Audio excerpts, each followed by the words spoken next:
If you clicked on this title, you are likely aware of the Lord's words in Matthew's Gospel. You are the salt of the earth. You are the light of the world. They're beautiful, comforting words. But if we're being honest, we often treat them like titles we wear, spiritual badges of honor, rather than a way we live our daily lives. And I want to talk about that. Stick around.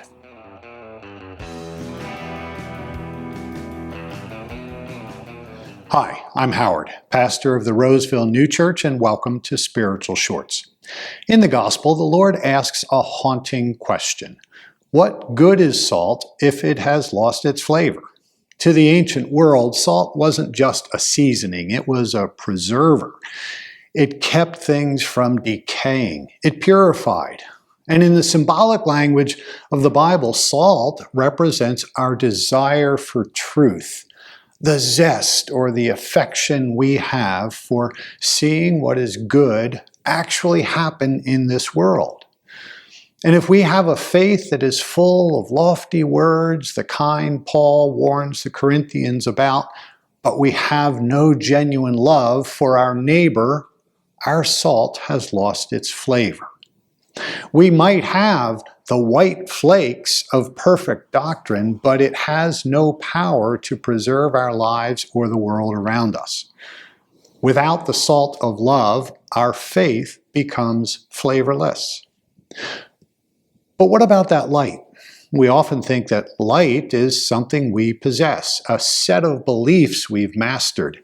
But the prophet Isaiah gives us a very different recipe for how light actually enters a human life. Isaiah doesn't say, study more, believe more correctly. He says, share your food with the hungry, give shelter to the homeless. Then, he says, your light will shine out from the darkness. This is a profound spiritual law. Light is the result of love in action. And truth, the light, cannot actually shine in our minds until we open the door through charity. When we help those in trouble, we aren't just doing a good deed, we are creating the spiritual conditions for God's presence to become visible. Psalm 112 puts it like this: light shines in the darkness for the godly. They are generous, compassionate, and righteous.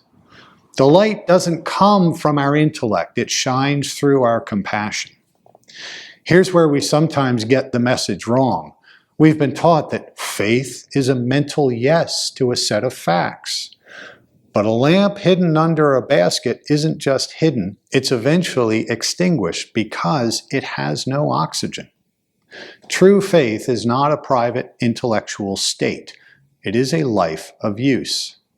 When Paul says he came in weakness, timid, and trembling, he was showing us that human cleverness isn't the point. He relied on the power of the Spirit. That power is found when we stop trying to be right and start trying to be useful.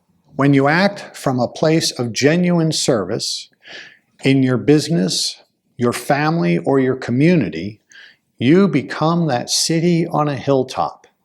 You become a place where the divine can be seen in action.